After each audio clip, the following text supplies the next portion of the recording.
Good morning and welcome everyone. We have our esteemed speakers with us live, Divya, Ranjan and Arundhati. I am so excited to have this conversation because this platform, Startups Exchange Global Women Entrepreneurs Awards, we have conducted a lot of events before the finale. The finale will be live in Navratri this year, and before that we have conducted a series of events where we have also uh, inaugurated the event last time where Jean was available with us, and now we are coming up with this panel discussion where we are going to understand how a woman entrepreneur uh, bridges the gap of industry and the economy in our country as well as on a global level.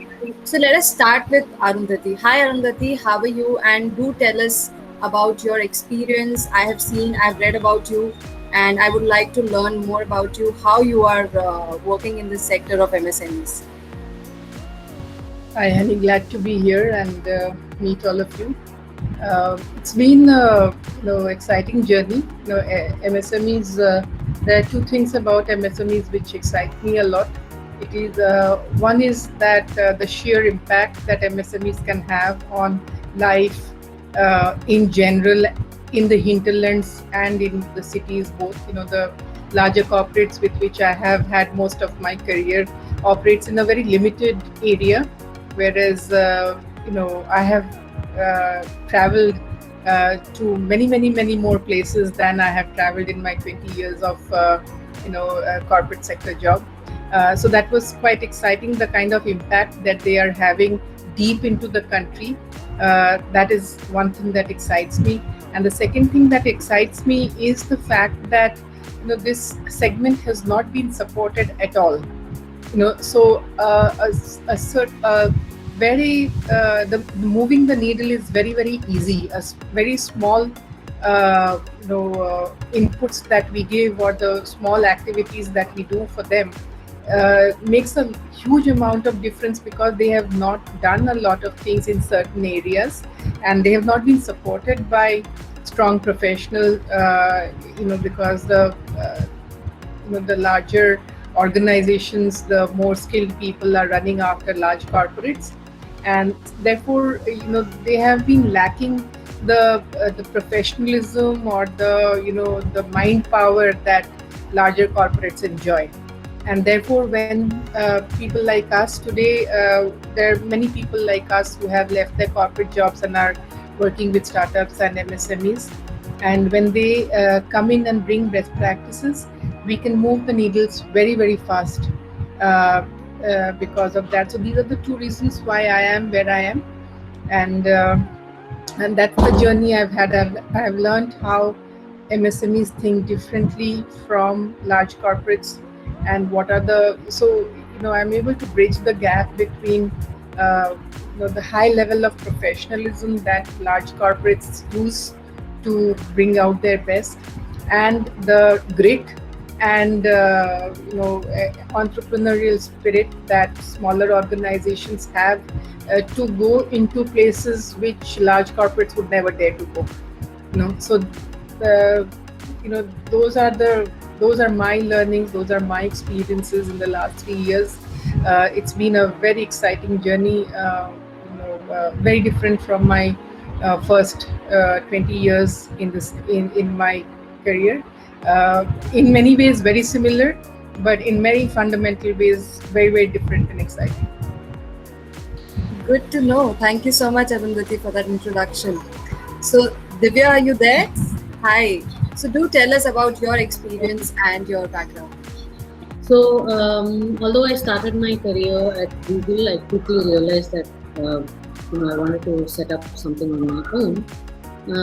So I started a design studio about 10 years ago, 9 to 10 years ago. Over the past 10 years, I've set up various businesses with partners, and they're still surviving, that's good. So after the design studio, I set up an NGO, also a healthcare startup, and it's been interesting to observe the growth of all of these without funding. We haven't gone for funding yet, and especially during COVID, it was challenging. From a perspective of the private sector as an MSME, I think Arundhati has already covered that. It's been terribly challenging, but a great learning experience as well, because we're all in the same boat.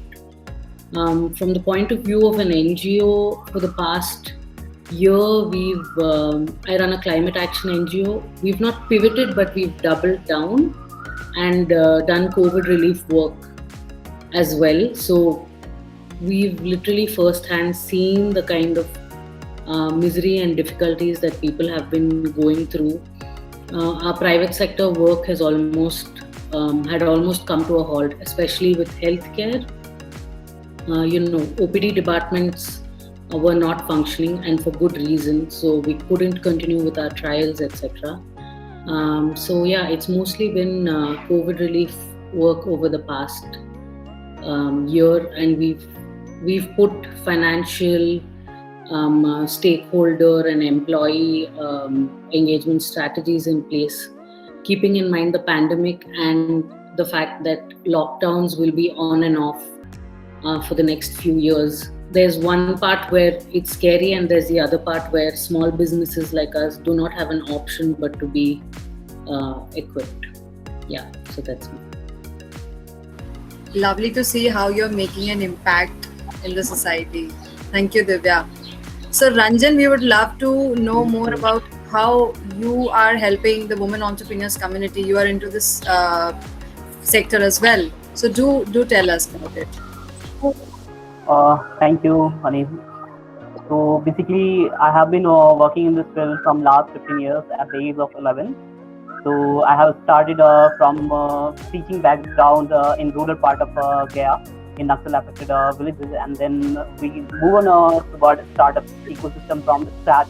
We have developed startup ecosystem in Bihar from the scratch, from startup policy to implementation of incubation centers and the opening incubation center at university level, so on. So I have been serving as an advisory board in Bihar Mahila Udyog Sangh. It's one of the oldest organization in Bihar and a single apex body which works for empowering women and women entrepreneurs in Bihar. So last year I have done a pilot from last 3 years on Women School of Entrepreneurship, and last in 2020 we have launched Women School of Entrepreneurship for last mile girls and women. Basically, there is a challenge in rural India that they don't understand English. Especially, there are a lot of regional languages exist in Bihar. There are around 7 dialects exist in Bihar. There are 7 languages and 24 dialects in Bihar. So when you visit a village, then they didn't understand basic Hindi. They understand Mathli, Magai. So we are bringing those courses and curriculum of entrepreneurship in their vernacular language in physical mode. Entire digitalization doesn't work for these women especially. So we came up with a physical mode in vernacular languages. Till now, we have impacted more than 20. We have seen 20,000 women and 5,000 till now.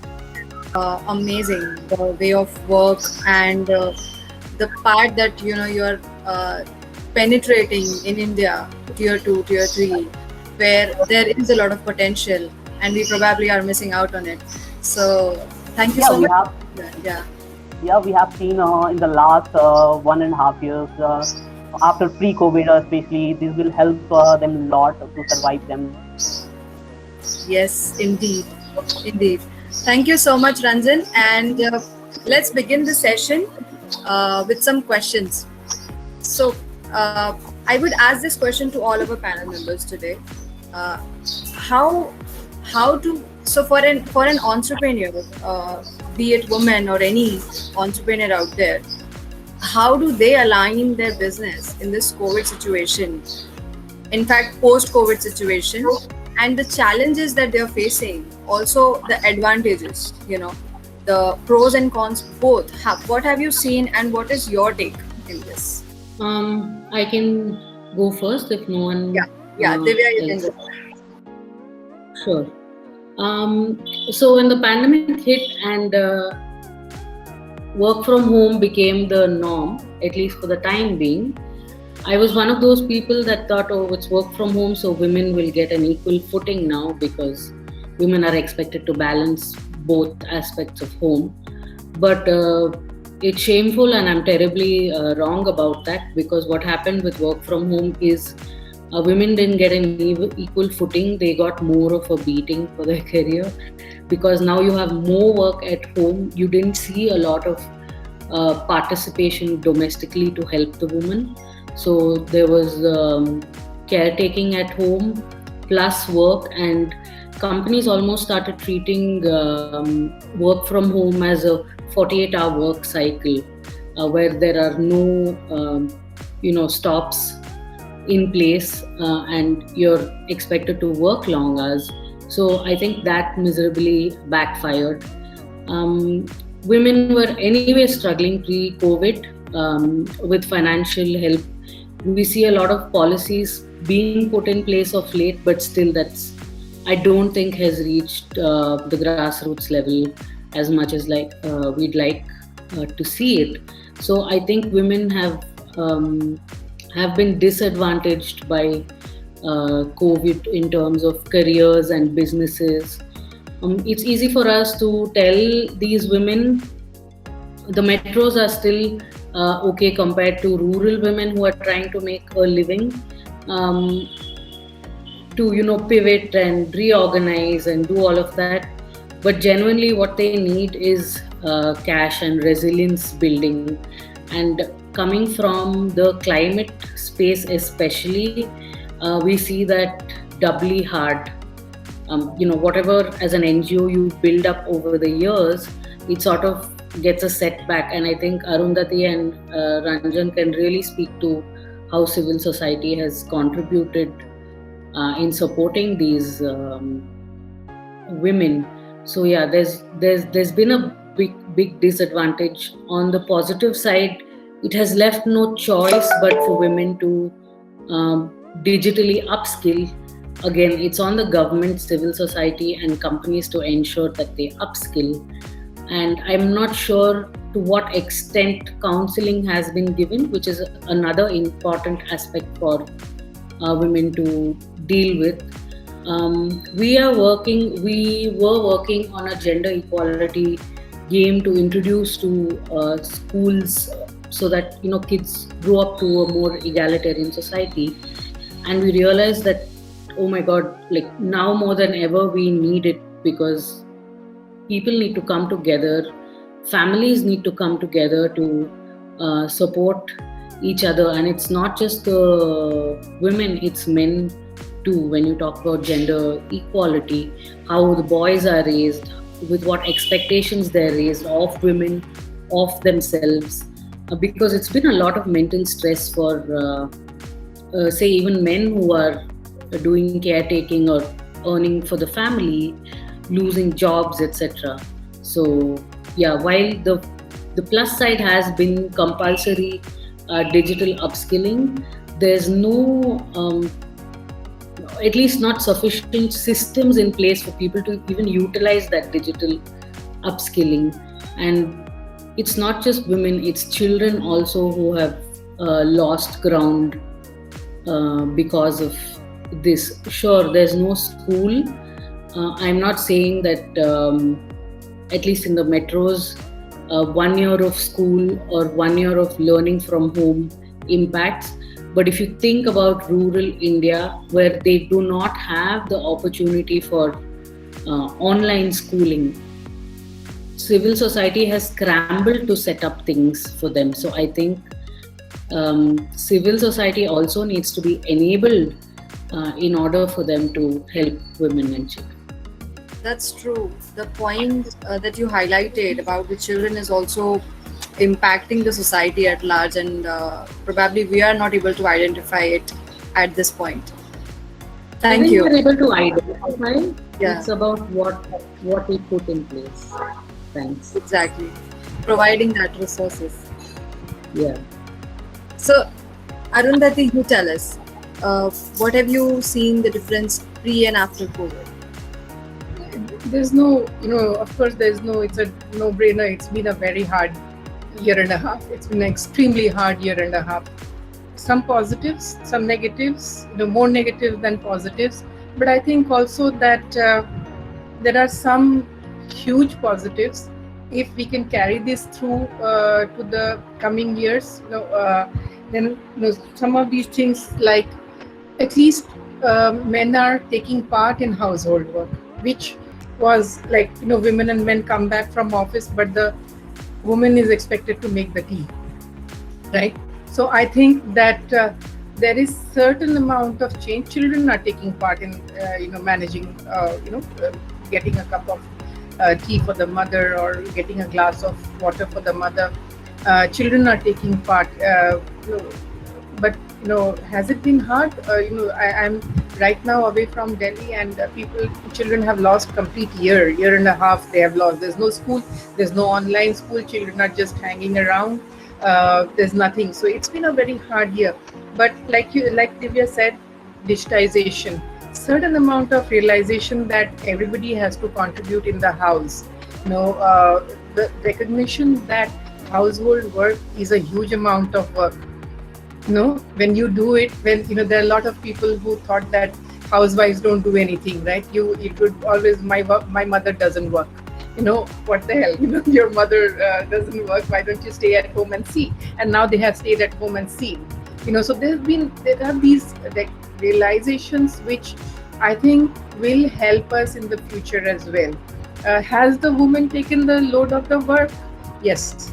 Even the working woman has taken the load of the. We have not had help. We have not, most of us haven't had help, and the larger part of the help has been, larger part of the work load has been taken by the woman, but it's not been the man sitting and asking for coffee to a tired mother already. So there has been some improvement, I would say, some positives. I always try to look at how can we leverage on something. COVID, we cannot wish away COVID, right? There's no way that we can do that. So can we build on some of these positives? I think that there are some of these positives that we can build on. On the other hand, somebody like Ranjan, who's working with women, I think there's a huge role for that kind of a organization which actually brings in self-belief in women, that I can ask for a cup of tea. It is also about setting expectations.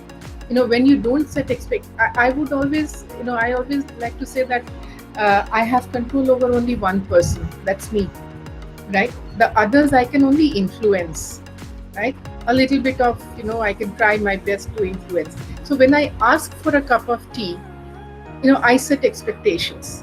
When I don't ask for a cup of tea, I give you the expectation that even when I have worked for 9 hours and come back home after, you can ask me for a cup of tea and I will give you every time, right? I will not ask you that, I've had a very hard day in office, and it's about expectation setting. And somebody like a Ranjan, somebody like, Divya, who works with women, actually, and I don't so much, but I work in education, and I try to do that, where I say that, women first have to set expectations. If I give you an expectation that I will, I have been standing, I have had a hard day at work, yet when you ask me for a cup of tea, I will, give you a cup of tea, and you have had an easy day at office, or you have been sitting at home and you have had a holiday at home, but when I come back after 9-day hard day at office, you can still ask me for a cup of tea and I will get you a very good cup of tea, and you can even tell me whether the cup of tea is great or the sugar is less or the milk is less. So those are the kind of expectations, unfortunately or fortunately, we are setting. Is there something that we can do to actually go out and tell the women that you are an individual, you have the right to be tired, you have the right to expect. You, just the way people have expectations from you, you should be having expectations from people as well, and that's okay. That's nothing wrong. That has been my point of view, or my effort And I think that organizations can really play a huge part in trying to address that. That women themselves are the where it all begins. See, when you set up expectations, then you can't complain that somebody I'm had a hard day, and then you are still asking me for a cup of you have set those expectations. Why don't you come out and sit there and say that I've had a hard day, can somebody please get me a glass of water and a cup of tea? When you don't do that, you are to blame as well.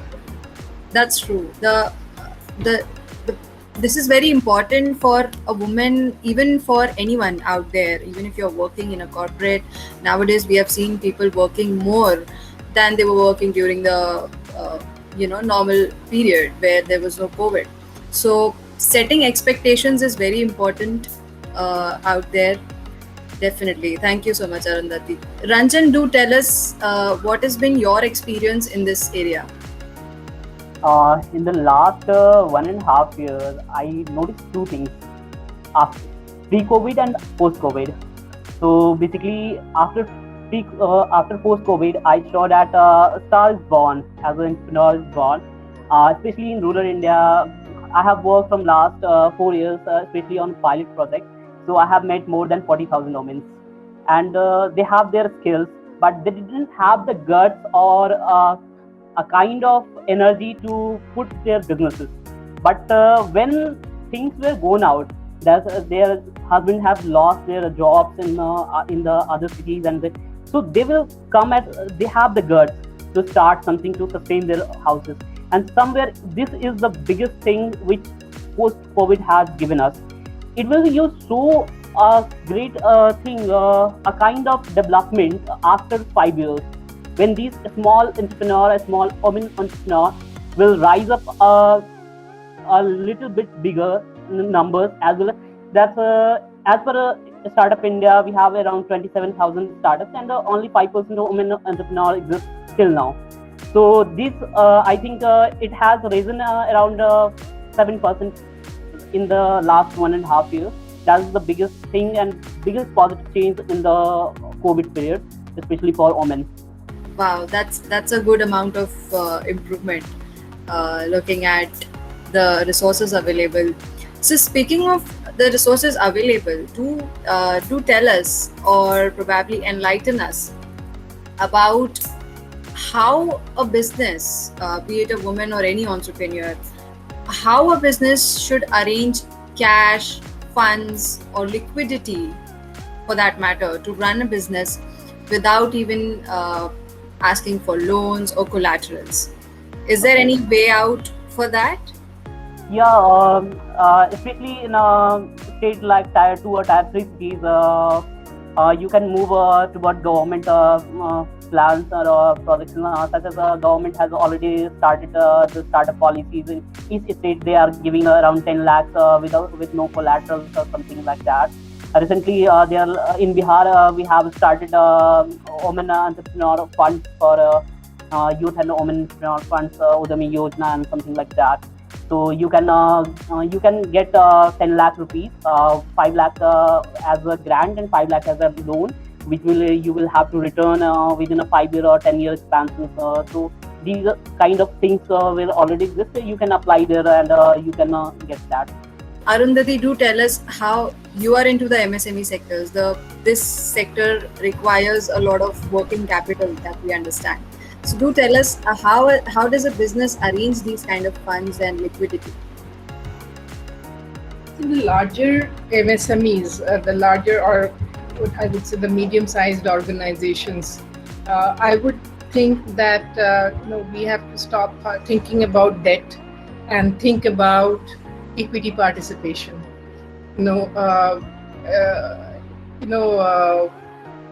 Startups with no businesses, with no product in the market, with just an idea, which could perhaps fail. Most likely 99 of 100 startups fail. They are able to get equity participation. So an SME with an existing business, existing product, pricing that they know, profitability that they are aware of, market that they know, why should they go for debt?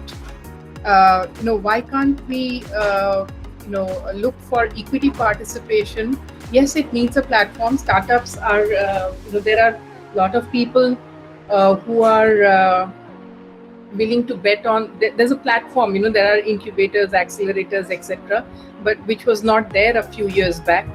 If you see 15 years back, you wouldn't see many incubators or accelerators and things like that. So even then, the startups were able to flourish by taking equity participation, right? So if there is a business, can we create a platform where angel investors, somebody who can and I will take a part of your profits. I will invest in your company or initiative or business, whatever you call it, and I will take 10% of your profits. Or some such thing. If it's a proper organization, then I have 10% of your organization. I have an equity. So those kind of things, I think MSMEs, we need to create platforms just like we have created for startups, where smaller organizations, micro organizations, or medium-sized organization, there's a no concept of equity participation in the MSME segment, which is so vibrant in the startups, and that's why startups have become so much more popular than SMEs. So there are learnings everywhere. Like I said earlier, that there are learnings from corporates, there are learnings from startups as well. The startups have organized themselves. They have created noise for themselves, visibility for themselves, and that is why there are incubators and accelerators, etc., and they are able to put together angel investors or other investors who are putting in small amounts of money, but they are able to pull together and create a large fund which they can give to on an experimental basis. This is a better option because there are existing markets, existing businesses that we are asking for money, right? This is not an idea that I will create the best sunlight alternative or something, some weird thing like that. So this is not about that kind of vague idea. This is about a real business with real customers, with real profitability. Why can't we get equity participation instead of debt? That is something that if we organize ourselves at the MSME level, then we should be able to get angel investors, small investors interested and saying that we will, and believe me, the success rate will be much higher than the success rate in startups, because these are existing businesses with existing customers. True. Such an amazing point where you mentioned these businesses are already existing and earning profits. So why not make a noise and invite investments, and even crowdfunding can be one of the options for them. So thank you so much, Arundhati. Divya, do tell us about your experience in this area. So with regard to tier 2 and 3 businesses, right? In Karnataka, we have something called the Elevate competition, where the government does call for small businesses to come and pitch, and they get them support. There's Elevate, there's Unnati, there's different categories in tier 2 and tier 3 cities. So that's been happening. Of course, in the pandemic, it got a bit delayed, but it has supported some companies. At the local level, the local authorities have been doing their best, but more or less things have come to a standstill. In terms of impact sector, there are impact funds that are looking at small businesses that are already up and running but not very old. But like Arundhati said, there's not enough being done for existing businesses. It's more about sometimes it's a knee-jerk reaction where you're like, if you are a startup or you have an idea to solve livelihood issues or provide COVID relief, then come and pitch to us and we'll give you funding. The thing is, ideas are great yet, and sure, they need to be supported, but existing businesses already have pivoted and are supporting this kind of an environment. They have salaries to pay, They have probably money stuck in production, money that's not come from a vendor, and at this time you can't even follow up with a vendor, right? It's a difficult time for vendors as well. So maybe those things, if they align themselves and there's some policy for those. What we've done is, this is a typical sales trick, I would say, but naturally people they either stop giving you business if I talk about like a design studio, or they say we can't pay the full amount of what you're asking. So what we've told women to do, or typically what we've done in this period, is say, fine, we'll give you a good discount, but if you can pay us some amount of advance or the money upfront, at least we have liquidity and cash going and we're not strapped and suffocating. So that's one of the methods we've used. And we always look at the time duration of the project, the number of resources that's required, and the amount of work that is required.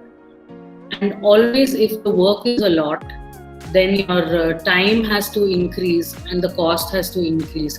You cannot have it all three ways, where you're like, I want a hell of a lot of work, but I want it in such a small time period, and I want it at a really small cost. What we request bigger companies to do is, you normally don't negotiate with a company of your stature or someone higher.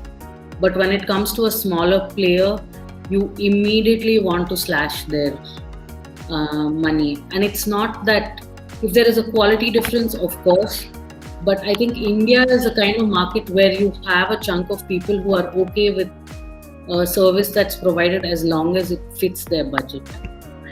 So that level setting of expectations has to happen, because a small business will give their 200% to any work that comes their way. It's not normally templated. So really try to, if you need a service or a product, try to buy locally. It's typical, right? You go to a retailer or a supermarket, you're not haggling with them over a bottle of Coke. But if it's your coconut vendor, you're like, my God, 25 rupees for one coconut, what happened? Give it to me for 15. And we've seen a lot of this happen. And if you just compare the health benefits of the two, it's a no-brainer. So I think we need to start purchasing and shopping more local to sort of support local businesses as well. And typically we've seen in the metros, at these times, bigger companies have the wherewithal to have huge sales and create this FOMO for people. And people keep buying stuff that they don't require. Instead, divert your fund to a local business that will really appreciate that money. You will be making someone's life and family. And at the same time, you're not making corporations unnecessarily richer, especially when you don't need the product. So it has to be a more holistic approach. But yes, this is how we've been managing during the pandemic.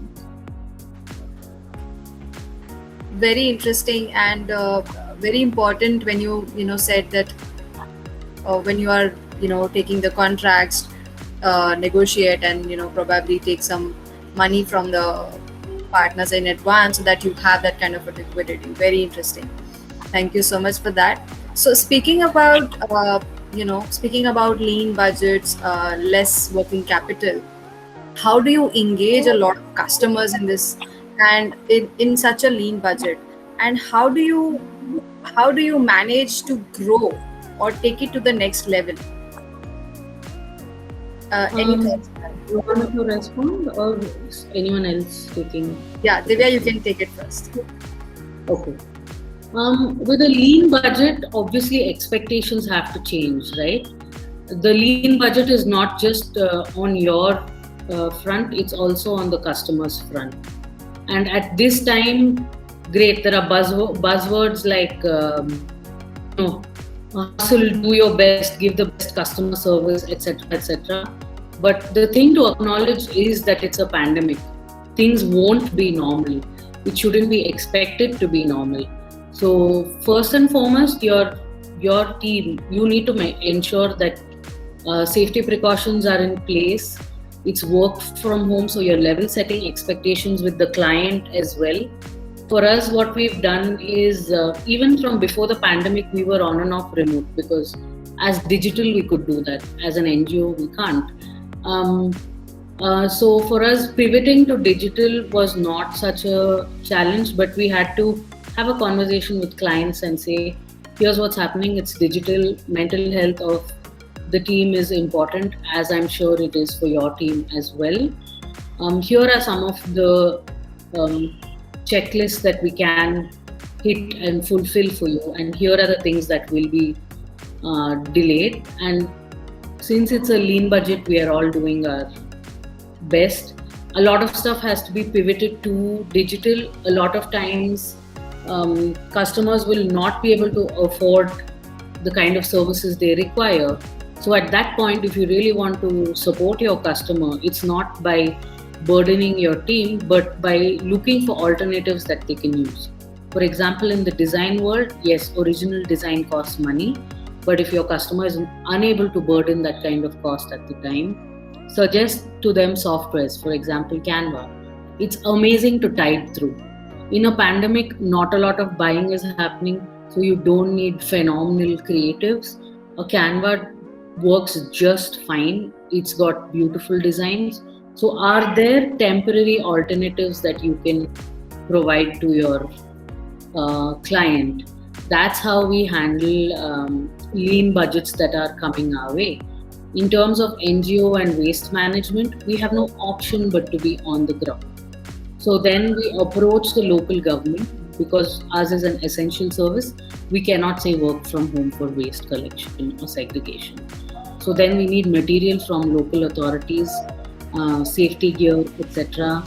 Ensure that they're enlisted first for vaccines, because they are like frontline workers, and paying salary becomes hard at this point because businesses and households will either have been under lockdown or lost jobs. They will not pay you the monthly fee. That's when the government, the local panchayats, etc. need to step in and compensate and fill in for the salaries, because these guys are at so much risk, and they're risking the health of their family as well, and they need health insurance and salaries. So those are the two ways in which we've handled it. With health tech, of course, it was a no-go for a year. So we looked inwards and said, what can we improve about our processes and product while we wait for OPDs to open up? Amazing. That's really insightful, actually. And on that note, I would like to ask Arundhati and Ranjan, how do you, so once you have engaged your customers through various alternatives like Divya mentioned, how do you expand it, or is it really important for B2B businesses as well, with the B2C businesses, to create that digital presence in this area, in this era of COVID? And what would be your thoughts on that? What would be the plans for these businesses to increase? Yeah, see, digital is the only way to go right now, right? You are not able to go and meet your customers. The going outside is unsafe. Your customer is not letting you come into his office, his or her office. So there is no way you can go. Your sales guys are sitting in their homes, or so they are not able to go out into the market and get you, leads to fill your funnel. So the only way that you can today get leads, whether it is B2B business or get more business, is through your existing customers, or through the digital marketing. You have to create that presence. So there's no other option to it. Unfortunately, what is happening is that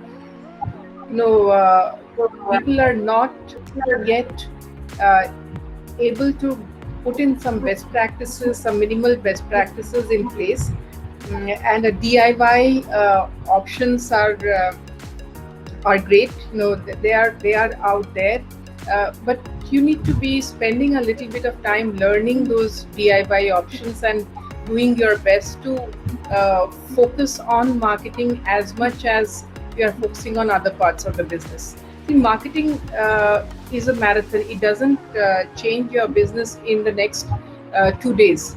But given that it takes a bit of time, it takes about a month or 3 to 4 weeks to maybe 2 months to give you some results. But if you're not patient about it, and if you're only looking at, please do understand कि sales के पीछे पढ़ते पढ़ते you will spend 2 months and not get anything because sales is not able to move. How many phone calls will they be able to do? So one is focus on your existing clients. They may not, nobody is expanding the contract right now. So no existing client is expanding. They are sticking to what they had done earlier, or they are even reducing it by 10-20% or 25%. So work with your existing customers because they are your biggest chance for expanding as soon as things become a little bit more comfortable. So suddenly you will see them spike up if you've done a good job and been supportive of their requirements during the pandemic at a 25% cut. When things improve for them, they will be the first ones who will come and double your association with them. That is one. The other is, if you want to have new clients, if you need to have new clients, if you have lost clients and you need to have new clients, there is nothing you can do. There's no way you can do it other than doing digital marketing. So spend some time, dedicate some time to digital marketing. Whether you do it DIY or you get some help to do it, that is something that depends on the scale of your business. But there is no option, and there must be time dedicated to it, because very often I have seen leaders, and this is leader driven. Digital marketing is not bottoms up. Digital marketing is top down. So leaders have to take responsibility and themselves learn more and spend more time on their digital marketing initiatives, and it cannot be left into this technology team or the marketing manager. It has to be driven by the CEO or the managing director or the head of the organization. True. Speaking about head of the organization, Ranjan, could you tell us how important it would be? Marketing of a business is important, we understand. So how important is it for a founder or an entrepreneur for their own branding, their personal branding? Can you share some thoughts on that? Yeah, sure. It matters a lot. Basically, when you came with an idea or something, new businesses, then people don't trust on your product. They trust on you. So that matters a lot, especially. Let me give you an example. We have started. There is a 4 students from BIT Patna, and they are from engineering background. One is the civil engineer, one is the mechanical engineer, and two are the computer science engineer. One is the IT engineer. So they have entered in the medical sectors in 2017. So at that moment they don't have their product or a company exists. So they have visited entirely based on their profile. They have sold out the entire product to the doctors. In Bihar, especially, you are talking about doctors. They didn't give you a single penny, but they have purchased around 15,000. We have started a package of 15,000. These all things exist on their personal branding. After 2 years, they have shifted their personal branding from on a startup. So it matters a lot, especially when you came with a local product. It matters a lot. That's true. Truly amazing, insightful session today. I would really like to have an interaction with our audience. So let's have a Q&A session. Do we have questions for our panel members here?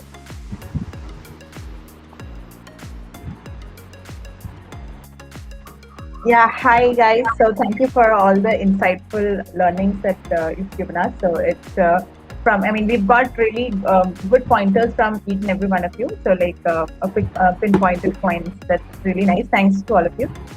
So what I would like to ask is, the way you would actually have to market your brand, like how that shift, like from the personal branding to the startup branding. I mean, how that shift should go. How you, I mean, if we are in like 1 or 2 years into the market, so how should you actually take it forward? Okay. Yeah. So basically, you need to work on especially on social media. You have to create a great connections with existing players and existing stakeholders of and especially students. That play an important role for you for your personal branding, and after that, after your personal branding to start branding. So students play an important role rather than any stakeholders. So you have to invest time on LinkedIn first, and then do a storytelling. First, do your own storytelling, and then shift it to the some relatable problem with your startup. And what kind of problem exists, and how will you relate with them, and don't come inbound yourself in your own personal branding more, and your startup try to give answers and resolve their problems, especially students. That's let's take example. Some of the students have some students from IIM and IIT have reached you, and they have tell you that we have some ideas, and we have some plan to start. So then you will try to help them rather than selling your brand or product to them. Once you will help them, then they will automatically connect with a personal touch, and then they will do your branding in their college campus or your family background in their family. So that will help you a lot. I would like to add here, Lakshmi, that building your team is very important. When you start an organization, business comes because of you and your brand, your personal brand. But if business continues to come to you as a personal, as an individual, your company will always be stunted. Only when the organizational brand is built, the personal brand is the tip of the spear, right? You need that tip of the spear. But as you go along, the spear has to go in further, and it has to be wider, and you have to build the brand of the organization with showcasing to the people who gave you the work because of you at some point in time, that you have a more than able team who can help them, and build a few brands within your team, semi brands or sub brands within your team, which will then in some time create a collective brand of your organization. I have seen startup founders, and I would not say it's easier to preach than to follow. I would say that I struggle with this all the time myself. But I have created this for myself. I have given myself this task of building a few team members who can themselves be smaller tip of the spears, and then you create a bunch of tip of the spear, and that way you expand your organization. And that way, then when you introduce another person, they immediately assume that Lakshmi came to me like this. 3 of Lakshmi's team members came to me like this, so the 4th member must also be like that, right? So that person, then the 4th person who comes in, carries the Prophase brand with him or her, rather than so do expect to create a few more brands in addition to yours, and let them see that there is more to Prophase than Lakshmi. And then that the collective branding then becomes Prophase's branding when the 5th or 6th new member comes in. So that way, but it's very conscious. As entrepreneurs, our natural instinct is to jump in. That's our very natural instinct. But if you tell yourself every morning that I will jump in only when I see my team member X dropping something. I will fill in a gap rather than jumping in and be the tip of the spear. It takes a huge amount of discipline. But if you have, if your business is an a year old, then you should be thinking of starting to build one or two more people in the same work that you do. Whatever takes maximum amount of your time.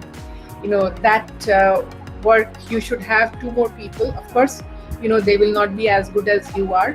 They need training, and even after training, they will not. And our natural instinct when they're not as good as we are is to jump in. But we must also remember that we were junior at some point in time, and somebody invested in us, to bring us where we are. We were mentored. We were, given that kind of authority by somebody or the other, and that's what made us as good as we are. And we must invest, and it is good for you as well, not just good for them. So it is good for your organization to invest in a few more people to do the same job that you do, and not try to jump in, which is a very natural instinct. If you're doing it, I would like to cry on your shoulders. I do it all the time myself, and I try my best not to, try my best to not do it. It requires a lot of discipline from me. Yes, thanks, Arundhati. That was really insightful. Yeah, I can relate to that because you always have that natural tendency to jump in and interrupt, as and when it is required, or maybe even when it is not required. That's the natural tendency. Yeah, and thank you, Ranjan, also. Yeah. Yes, Arundhati. Yeah. Remember one thing that if you lose a customer or two, but you build a team member, that customer will, maybe you lost a customer because the team member didn't do as well as you could have. But losing one or two customers at the expense of losing one or two customers, if you build a team member, that person will bring you many more clients. So it is worth your time to lose one or two customers. Yes, I perfectly understand. The ideal situation is to make them self-enabled to stand on their own legs rather than being always dependent on the founders, right? Yeah. Great. Amazing question, Lakshmi. Do we have more questions from the audience? So I would really encourage all our audience to ask questions, because we have such an amazing panel today and so much experience in this industry. It would be really amazing to pick their brains while we can. Linesh, would you like to add something to the conversation today? I think I can add something on the finance thing, because that is something a lot of people are asking. And I'll not talk about equity or even debt because that is already discussed. I think what was not discussed or maybe missed out was credit finance. So how do you manage to maybe raise funds for short term? Now, short term means it could be 1 month, it could be 3 months, it could be 6 months. It all depends on the phase. So the first thing business should know how much money you need in the next 1 quarter or maybe 6 months. Now the second thing is, how do you raise that? Now what a lot of people don't know, specifically I've seen a lot of chartered accountants also. See, you are always taught that you have to work as one business. But if you look at the Amul story, these are 5 fingers. You cannot lift one bucket with one finger, correct? But if you have your own hand, you can lift that bucket. This is exactly what I think is missing today. See, nobody is stopping you from creating a joint venture or a trust. If there are 10 companies, they form a trust or an escrow account or a joint venture. Definitely the reasons for forming a joint venture or a trust has to be very clearly laid down. And then you go and raise funds. So then if you go for any credit financer and if you say, okay, I can raise 100 rupees. With 10 companies, that 100 rupees is almost what? 1000 rupees? I can raise 1000 rupees. Now that 1000 rupees I can utilize. So the only thing that has come down is maybe the individual credibility, margins, revenues, that has come down. But as a group, nothing is stopping you. The only thing is you never went beyond MOUs. You only had MOUs. That's it. Or maybe per project agreements. But if you talk about maybe a permanent joint venture for 2 years, to come out of COVID, if 10 businessmen know each other and they trust each other, that money will be used properly, because that is a financial relationship which comes on trust. You can do that. Lijjat Papad is another example. They are a group of companies, correct? And today also, if you look at the stock market, whether you talk about Tata, Ambani or Adani, they are a group of companies. There are 40 companies, 100 companies. They work together as a group. And that's how they pass credit to each other. So one company raises credit, the other can use it. That is the flexibility. That's why you have to look beyond single company. Either you come up with group of companies based on your product and services. That is the best way to do it. People think there is cost, compliance. Why should I keep so many companies? But if you look at historically, wherever you see group of companies, they are successful. And even if they fail, maybe out of 10, 1 or 2 companies fail. The rest are still there. And as a director, our government allows you to be a director in 15 companies. So there has to be a reason for that. That means they also feel you can run 15 companies, right? So I'm just talking about credit finance, working capital, where together as a trust, you can do that. Rotary Club is another example, how they do, how they manage. There are chapters of various organizations. So one chapter raises funds, the other chapter gets that advantage. That is where the branding comes in. So if I am a Mumbai chapter and I come up with a Lucknow chapter, so Lucknow chapter will get my branding advantage, though they don't do publicity. They don't spend in marketing. But because I am a brand, you get that advantage. So branding helps you for everywhere, every places. But when you say financing, I think you can maybe form associations or organizations on properly laid down principles and what kind of products or services you are going to invest in and how the money would be used. If that is possible, you can do it. Family business may, if you talk about any Sindhi, Marwadi, Gujarati, they do that informally. The only thing is, people who don't come through family businesses, they don't know. There is a form that is defined. There are rules, regulations of every organization and form. There are at least 10 types of organizations which you can form, formally, informally. And that is what I think is missing right now. People don't think out of the box. Whatever you tried in the past, you're trying the same thing again and again. That is not going to work. And that's why we want to have these kind of mind-opening sessions. Yeah. Mind-opening. People understand everything. And they are very happy to come up with various solutions. So I'm really thankful to the entire jury. I think the session was eye-opening and I really enjoyed it. Just wanted to add my side of it. Thank you so much. Definitely an interesting angle to collective branding and collective finance. So we can definitely have a separate session on this and understand more in depth how this would enable the businesses to raise funds. Amazing. Do we have more questions from our audience? Okay. We can take rest of the questions offline. I am so honored to have conversation today with Divya, Arundhati and Ranjan. Thank you so much. Amazing experience and really looking forward to see you all again. Thank you.